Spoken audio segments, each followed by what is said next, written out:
All right, welcome to class, everyone. As promised, we are going to try our darndest to actually finish the Ten Commandments today. So that's what we're going to take a look at. Before we jump in, does anyone have any questions, comments about the seventh and or the eighth commandment that we discussed last time? What if other people are mooching off of your accounts? Boundaries are good. So if you don't want them to mooch off, don't. But at the same time, Jesus says, give to the one who asks.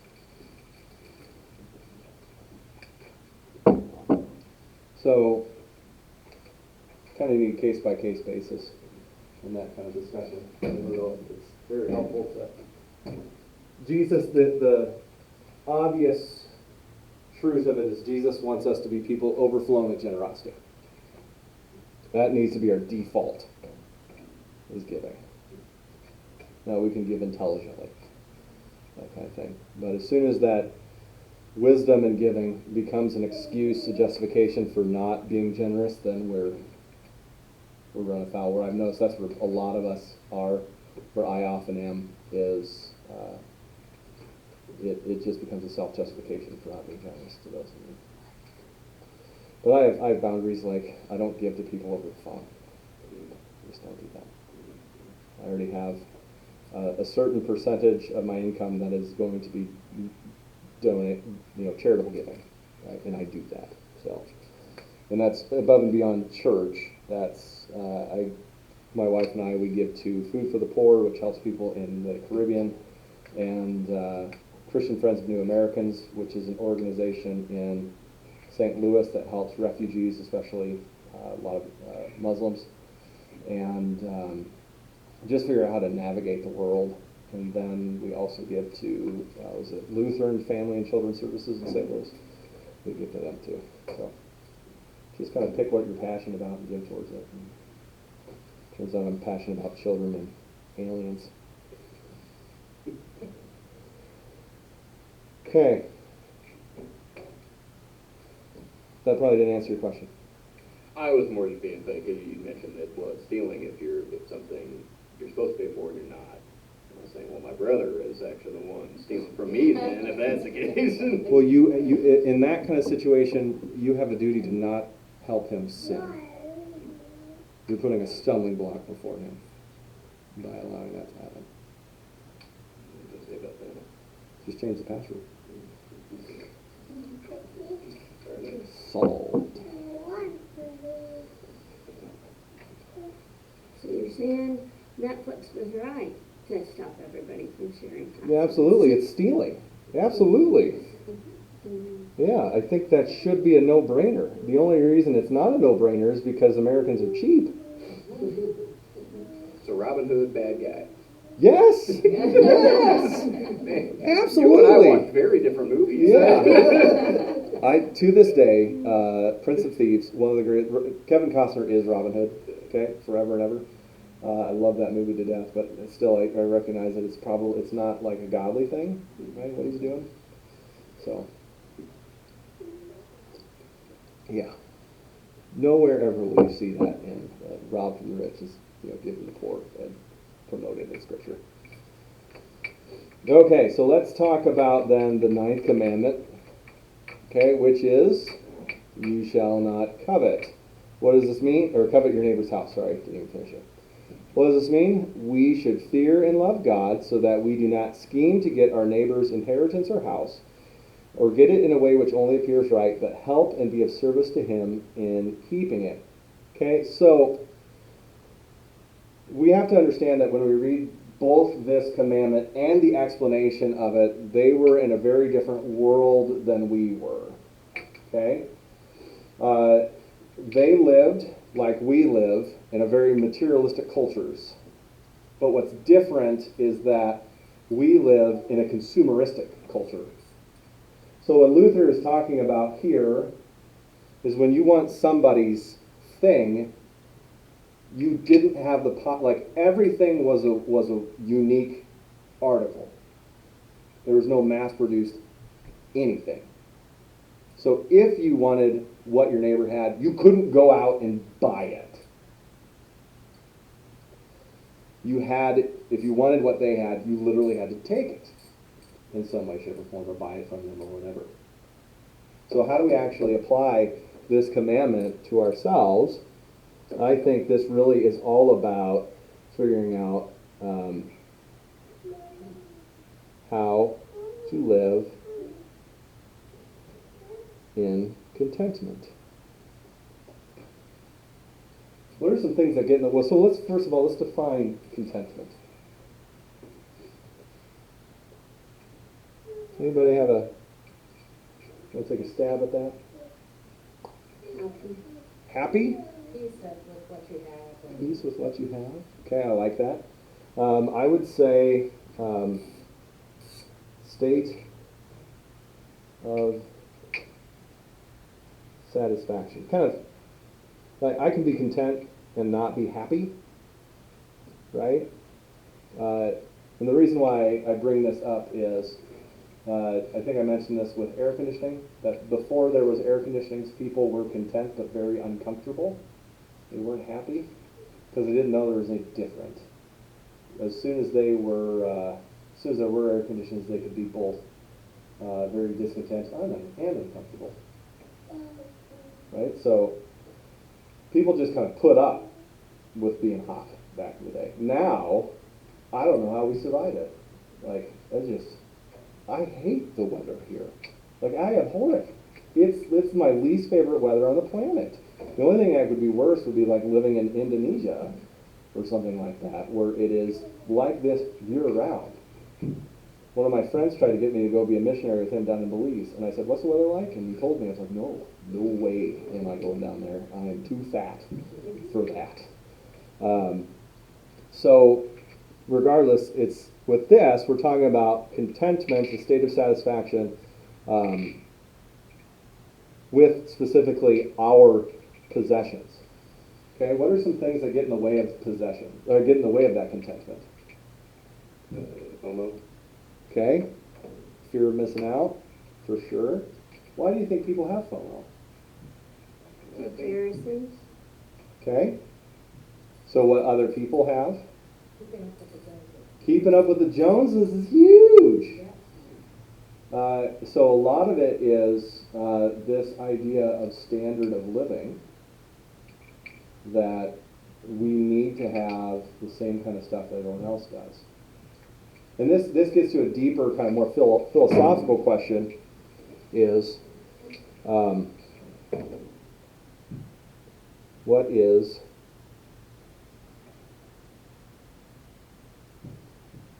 the good life?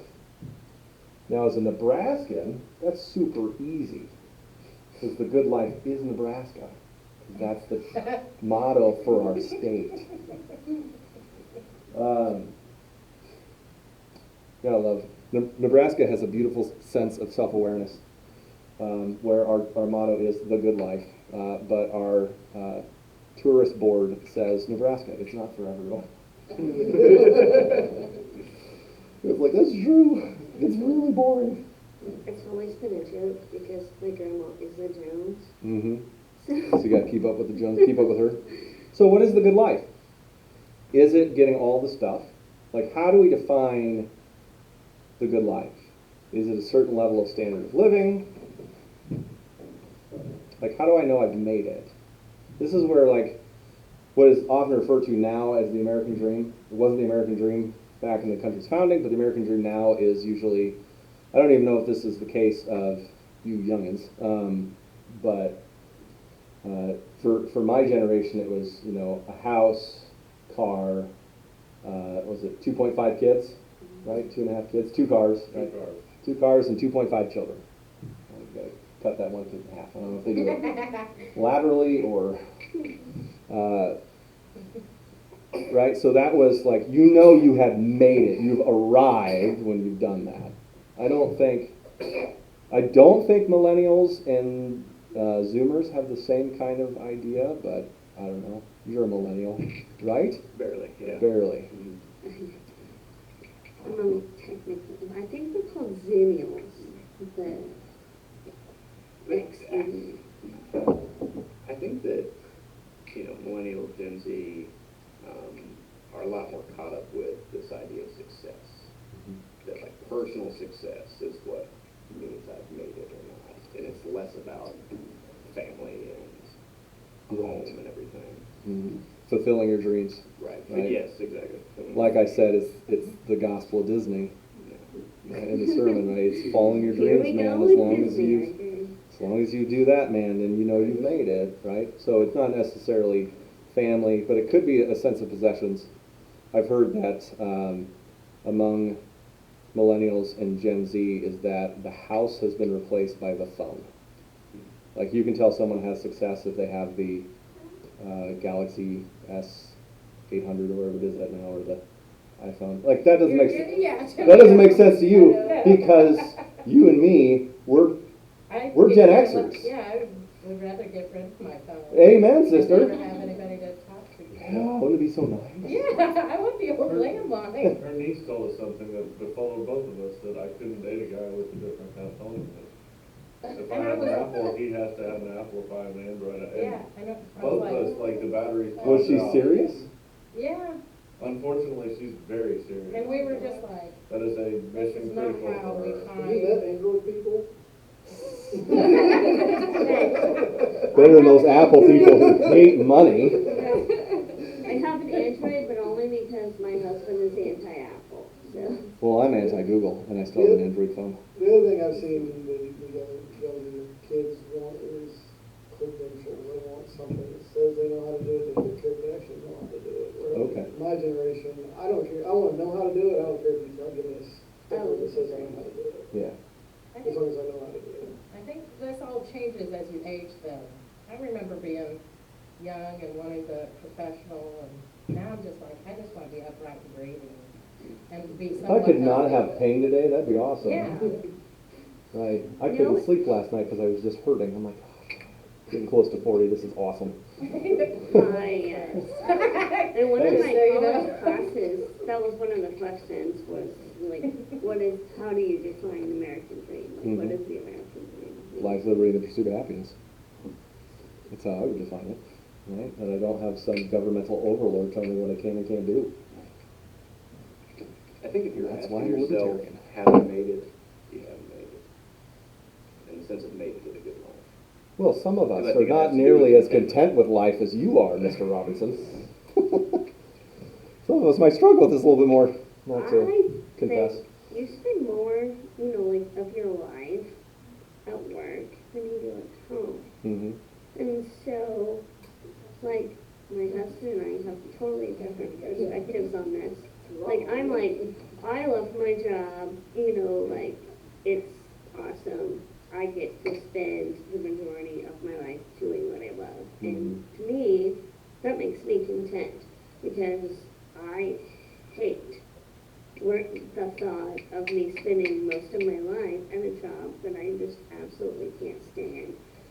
And my husband is like he hates his job, but his job with nothing but a high school degree, a high school diploma, pays 3 times what I'll ever make in my life. But I tell him, I'm like, but you hate your job. Right. So- Not everyone has to find meaning in their job. It's because of what the job allows them to do that finds its meaning. So, especially for men, their ultimate meaning usually comes in the form of providing for their families. So they will suffer through anything if they are providing for their families. Any amount of pain that's just kind of built into us. And I think the very pinnacle of manliness is like your husband, who's willing to do a job that he hates to be able to provide for you and for Alyssa. But I've told him several times, go get a job you like, we'll be fine. Mm-hmm. Like, we can, yes, it would definitely take some drastic lifestyle changes, but I'm like, I'm okay with He that. doesn't want to make those changes, so He doesn't. just respect him. Like mad respect to Austin for being willing to do a job that he hates to care for his family. That's manliness right there, and that's pretty cool, for sure. We definitely appreciate him, but I Because wish he would. ultimately, work is something that is colored, affected by sin, right? And so work is going to feel like work. And if you happen to have one of those jobs, you're like, I love going to work. You are the rare exception in the world.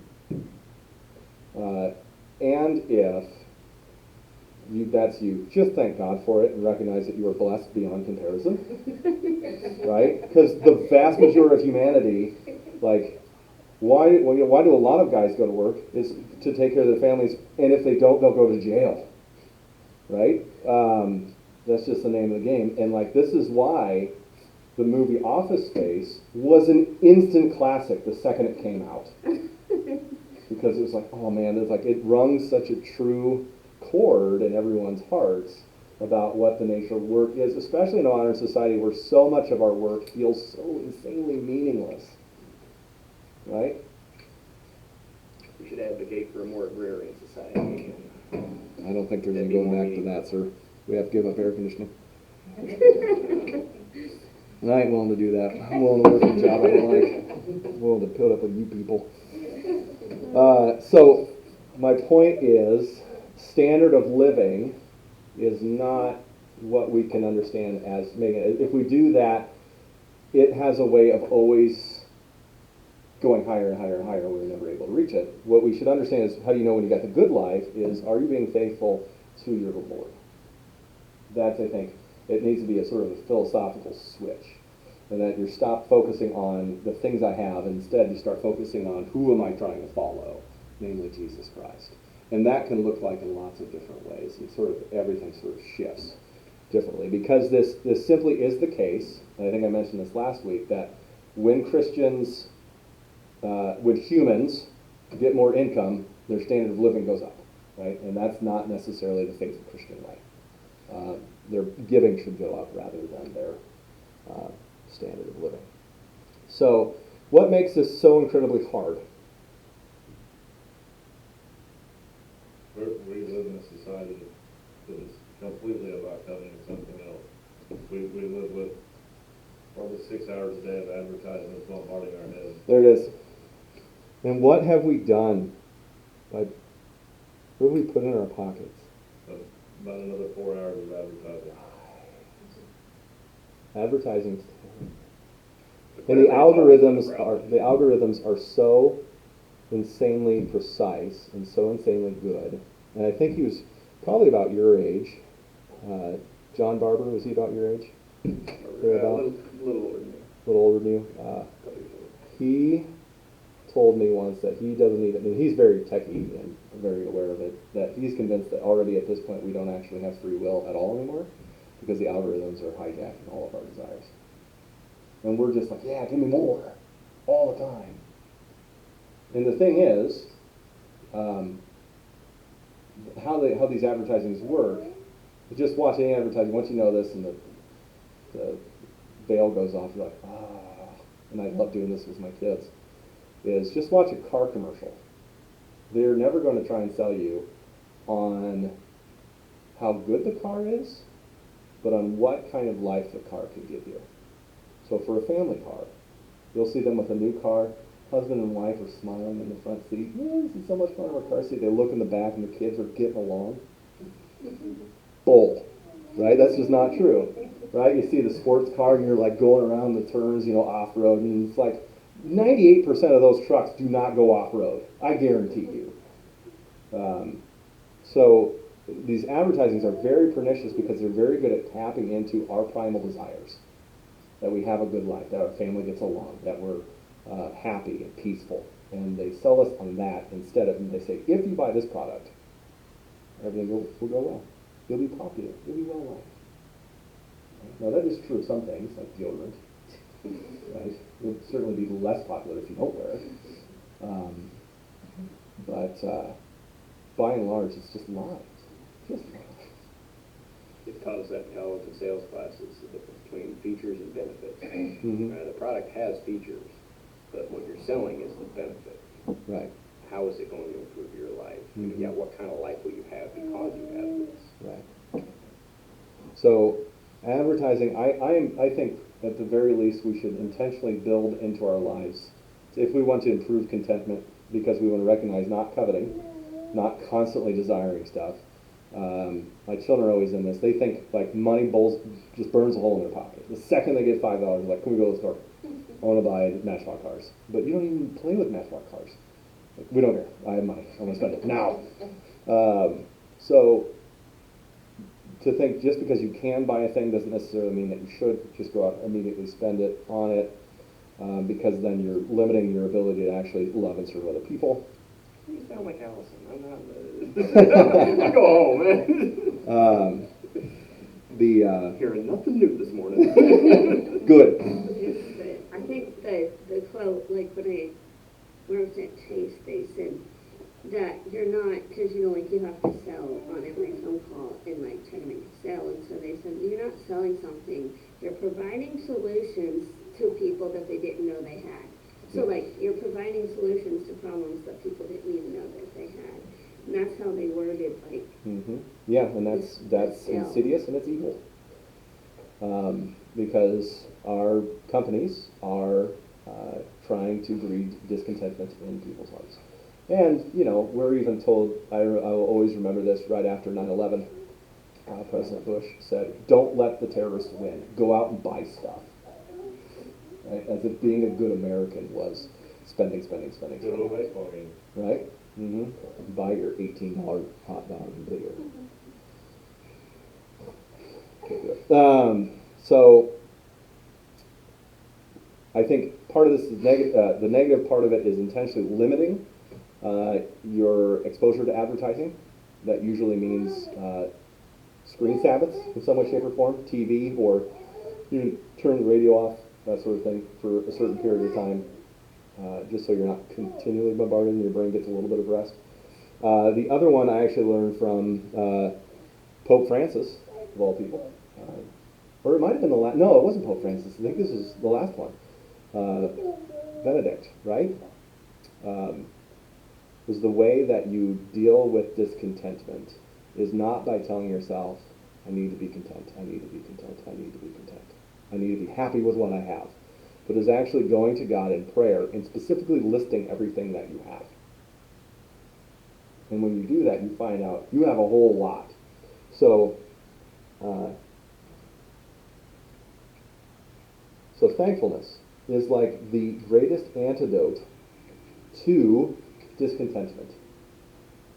And how this works is, for instance, you want another pair of shoes. Okay? What you do, and you're like, oh man, I'm not feeling, like, I'll never be happy if I don't get that new pair of shoes. Right? My life is incomplete. Everyone's going to hate me. They're going to laugh at me at work. Right? Whatever the case may be. And what you do is you actually thank God for every pair of shoes you have. And then you usually realize, oh, I got way more shoes than I thought I did. Maybe I can be happy and content with the shoes that I do have. Or sell all your shoes. I mean, I guess you could do that too, but... Then I have less stuff. You said You need to buy the ones you buy the ones I want. See? Sell your stuff and give it to the poor, not buy more stuff for yourself. We're aggressively circumventing the commandments. But I'm so good at it. Most humans are. So it's, yeah, that's what I have found is a good antidote for myself. So if there's something that I really want, I just thank God for what I do have. And then you can usually think, oh man, I got way too much stuff and my relationship with my stuff is off. And so I probably should just get rid of my pairs of shoes. Right? Anyway. So then you end up having less instead of more. Right? So, yeah, all that stuff.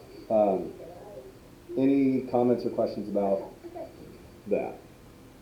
We do just have so much stuff. I read a figure not too long ago and it was just astonishing. I can't remember the exact what it was, but it was like, this is the number of items that a person owned in like 1920. This is the number of items someone owned in 2020.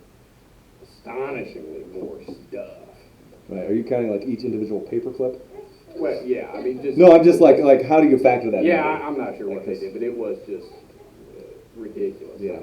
No, for sure, we do. I have I haven't been able to get my family on board, but I'm becoming more and more convinced that, I know it's kind of a kitschy, cliche phrase anymore, but minimalism goes hand in hand with Christianity. That those two things are very simpatico. So, I would love to get a tiny house. No. Not with as many kids as you have. You got 4 kids. We would have to move up north so that kids could actually go outside, because it's too hot outside right now. You realize we're like 600 miles from the coast. It gets a lot hotter the farther south you go. I know, that's And called, this isn't that's called bad. hell. Or you just leave your house on 80 all summer and then. Yeah, that's what Allison does. I mean, we just turned our air conditioning on like a week ago. I mean, I can see why you're vacationing in the summer in Peru. it's pretty temperate there right Yeah. now. Yeah, I have like 65. I'm looking for. Usually the closer you are you get to the coast, the more mild it is, right? So there's a reason why like San Diego is so insanely popular, right? It's because it's very... But it's one of those Summer things, is I my feel like favorite it's what you season. get used to. Because, like, yeah, our house has not been colder than 78 all summer. And we went up to my parents, and it was only 75 in the house, and it was cold. Yeah, no, you're right. Our temperature on 72, and I freeze. Yesterday I was wearing a coat and socks. Going up back to Nebraska occasionally, listening to them complain about the humidity. I'm just like, guys, don't. At least you guys get breezes. There's no breeze here ever. That's what I miss more than anything in Nebraska is the wind. My family will think I'm insane. I need a good breeze I can lean into. If you want to find a breeze, go out on Stockton while I'm trying to fish. It'll find you. Yeah, right? 30 miles an hour every time. That sounds all right. Okay, so be content. You be content by being thankful. God will take care of you. He will provide for you. Don't buy into the advertiser's lies that your lives are imperfect until you get fame. 10th commandment is you shall not covet your neighbor's wife, manservant, maidservant, his ox or donkey, or anything that belongs to your neighbor.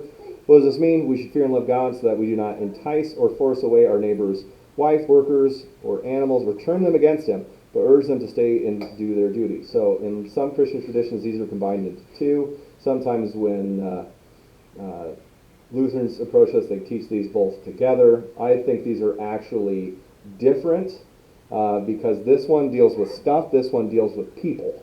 So this is about being content with the people that God has given you in your life. So how do we do that? Again, we thank God for them. But this is, what I like to understand this one as, is the commandment of the friend. So, and this is where I take that from, is when Luther says, urge them to stay and do their duty. Okay? So someone comes up to you and says, my boss is such a jerk. I can't stand him. I'm going to just, I'm going to quit, key his car and put sugar in his gas tank or something like that, right? This commandment helps you figure out how you respond to a person like that. Right? So what might you do that would actually be urging them to stay and do their duty? Tell them to pray for them. Tell them that you'll pray for them? Or to pray for their boss? Like, yeah, to pray for them. It's always good to pray for your boss if you pray. Number one way to stop hating someone is to pray for them. Right? Do you have to stay, like in America, do you have to stay in your job? If you hate your boss and he's a jerk? No, right? But what would be the dutiful right thing to do? I respect that he's just doing his job. Right. And if you really want a new job, give him 2 weeks. Yeah. Right? But yeah, it's not good to pour sugar in someone's gas tank. Kind of thing. It's good to talk about just to release the steam, though. It can For be. me. It can be. He's the friend that has to listen to With- it when I say it. And remember, you don't fix it. You just listen. Yeah. I understand your frustration. Learning. I'll go get the funnel. Right? My husband's finally figured that out. He asked me now, okay, so do you just want me to listen to you, or do you want me to fix it? Yes, that is, your husband is a wise man. Because most husbands take a long, today is my 17th anniversary and I'm still struggling with that. Happy anniversary. So it's really Yeah, hard happy to figure that anniversary. out. So, sorry ladies, your husbands don't get better with time. Well, and then he tells me, I don't want to, and then he tells me, I don't want to listen to it, go call your mom. And that's okay too. Women also need to realize that their husbands are not their gal pals, and there's a certain limit to what husbands can listen to. Right? And that's going to be different from husband to husband. The amount of times that my wife has said, it sounds like you're trying to counsel me. Sorry, that's my job, is to kind of fall back on that naturally. Right? So, but with husbands and wives, this actually plays out pretty strong. And the reason why I really hammer on this is because a couple of years ago, when Facebook was all the rage, not the awful monstrosity of advertising that it is now, one of our members was complaining about struggles they were having with her husband and how he wouldn't listen, he wouldn't stop his bad behaviors and whatever, very publicly on Facebook. And our members encouraged her to leave him. It's like, that is the opposite of what they should do. Right? So if someone tells you about their problems with their spouse or whatever, you listen, and if it's available, if they're open to it, you say, you ever think about going and talking to a pastor? Or a counselor? Or someone who's actually equipped to handle these things? Because I know it happens, and we talked about that with the sixth commandment, but it's not God's, God doesn't care if we leave our job, right? That doesn't actually matter. But God does care if we leave our marriages. That does matter. So we encourage them to stay and do their duty as much as it's within our power to do so. And we encourage them in all things to do the right thing, right? So again, how are you a friend to other people that tell you their problems or woes, right? How are you a mentor to your students, right? You urge them to stay and do their duty. You help them to do the right thing, that sort of thing. Any questions about that?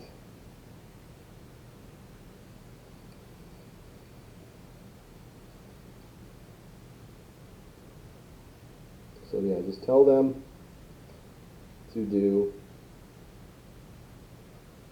what's right. So again, if they've some sort of issue, some sort of struggle, listen to them, talk to them. Don't say, yeah, leave the dumb, something like that. Okay, we got 5 minutes. We're going to cruise to the close of the commandments. What does God say about these commandments? He says, I, the Lord your God, am a jealous God, punishing the children for the sin of the fathers to the third and fourth generation of those who hate me, but showing love to 1,000 generations of those who love me and keep my commandments. What does this mean? God threatens to punish all who break these commandments. Therefore, we should fear his wrath and not do anything against them. But he promises grace and every blessing to all those who keep these commandments. Therefore, we should also love and trust in him and gladly do what he commands. Okay? So this is one of those things that really rubs Americans in the wrong way. Because the default religion of Americans is not Christianity. There's really not, they think it's Christianity, but it's not. There's a specific technical term for it. It's called moralistic therapeutic deism, or MTD. Moralistic therapeutic deism is what most Americans, if you ask them to explain what they believe, is what they believe. So they believe there is a God. That's the deism part. They believe there's some sort of divine being up there. We're not quite sure who it is. Probably Jesus' father or Jesus himself, right? It's therapeutic in the sense that religion is designed to make you feel good. That's the purpose of religion, make you feel good. And that God really loves blessing you for doing the right thing. He doesn't really want you to do bad things, but that's just because it'll make you sad and not be good for you. Which is kind of how they define bad things, stuff that makes you sad. And then it's moralistic, that you're supposed to generally be a good person. So moralistic, therapeutic deism. If you understand God that way, that there's this guy watching over you, making sure that you're wanting you to do right things, wants you to be happy, and is just ready to give you good things when you are a good person, what does that sound like to you?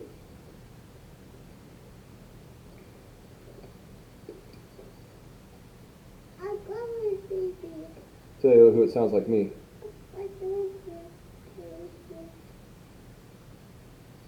Sounds like Santa Claus to me. Right? So he knows who's naughty or nice, but come on. He doesn't actually punish anybody who's naughty. Or does he? Santa doesn't, I don't think. He just gives good gifts to everybody. Right? And Santa wants you to be happy. He wants you to do good things. Right? He's watching over you. He doesn't want to be a big part of your life. He doesn't want to, cramp your style or anything like that, but, he's just glad that you're doing okay. Right? This idea, this vision that God gives of himself flies in the face of that.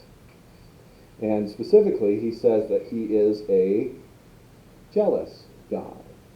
Now, this gets tricky because in English, jealous can mean a couple of different things, and how we make the distinction is when we talk about being jealous of something or being jealous for something.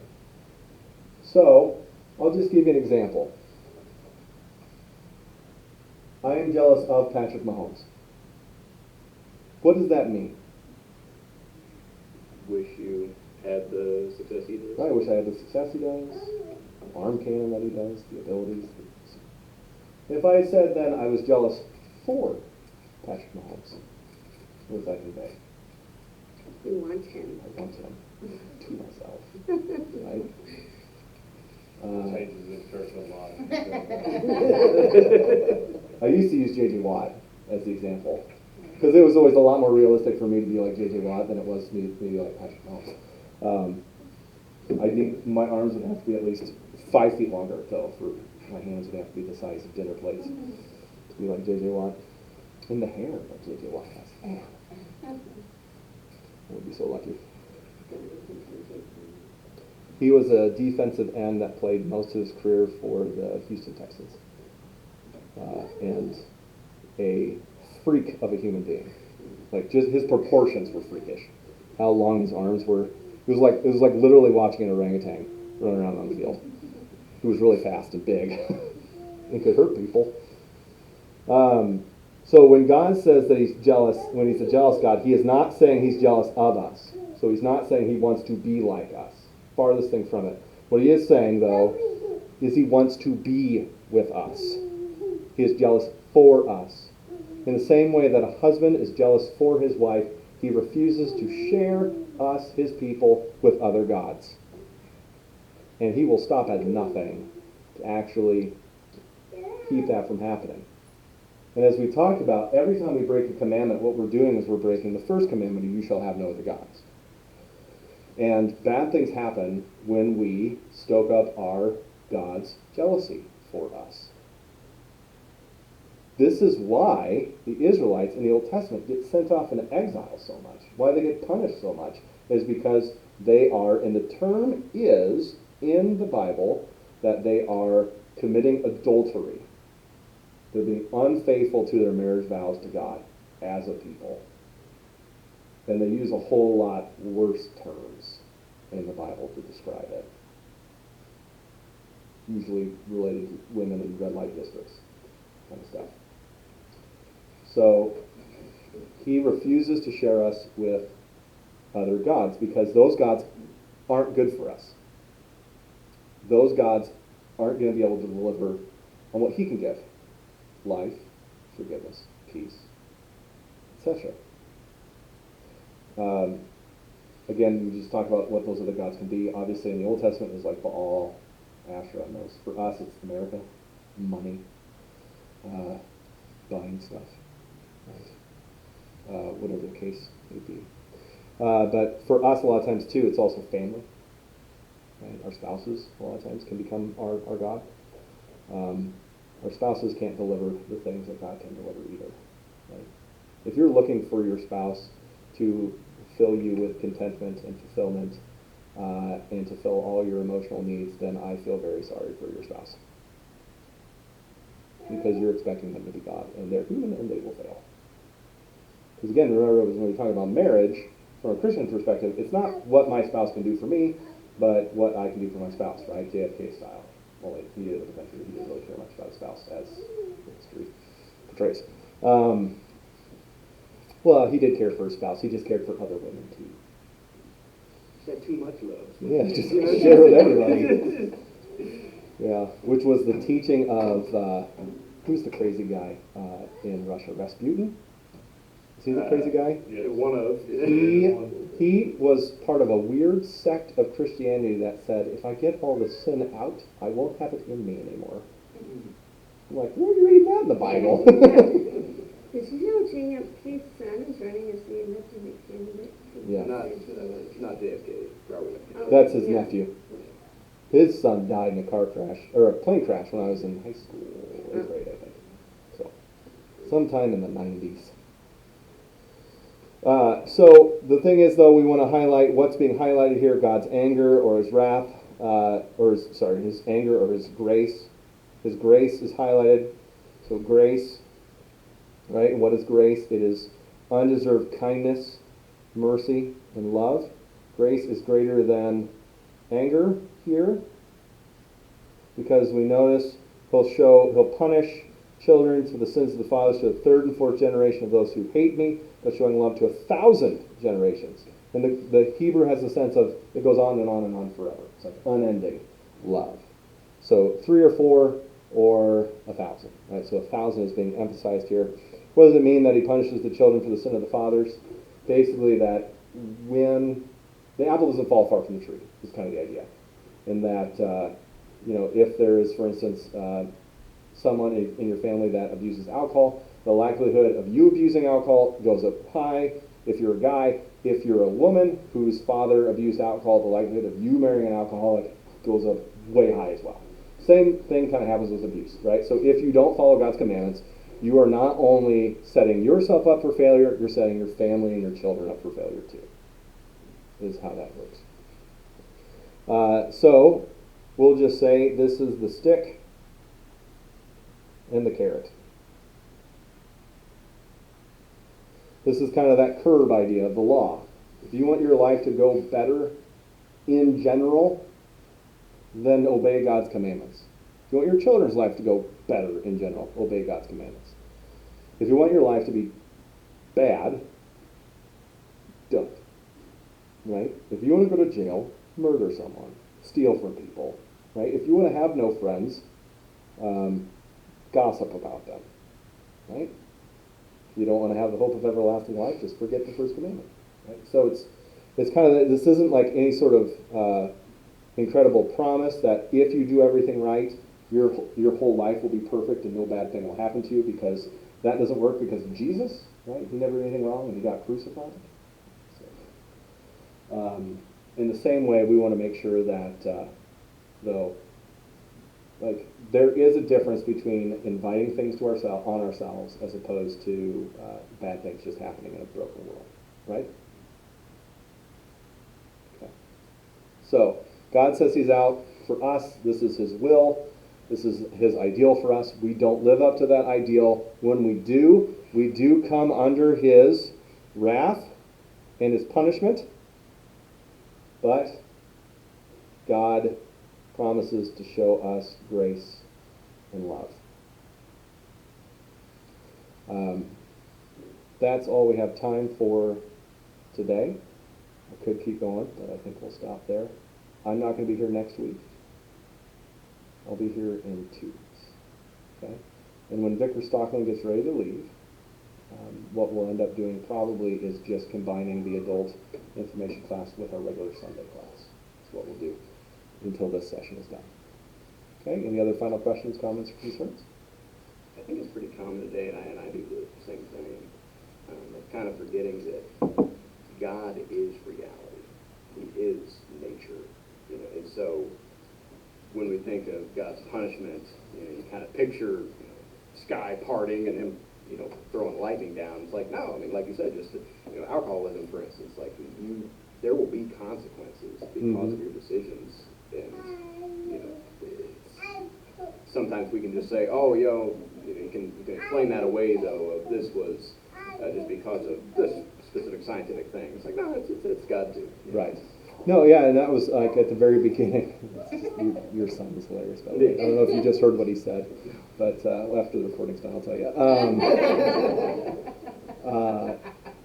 Yeah, like gravity is part of the natural law. And if you just say, I'm just going to ignore I'm going to ignore gravity and walk off a building, you're going to feel the pain of breaking that law. In the same way, all of God's laws work that way. If you say, well, I'm going to, the sixth commandment is stupid, I'm just going to free love hippie stuff, you're going to get STDs and have very broken relationships. It's just an identity problems. It's just built into it. It's the other side of it, so you're absolutely right. So we'll talk about, next time, we'll move on with the second article and talk about Jesus for a whole lot of time, which is always good fun. All right. Thank you all very much.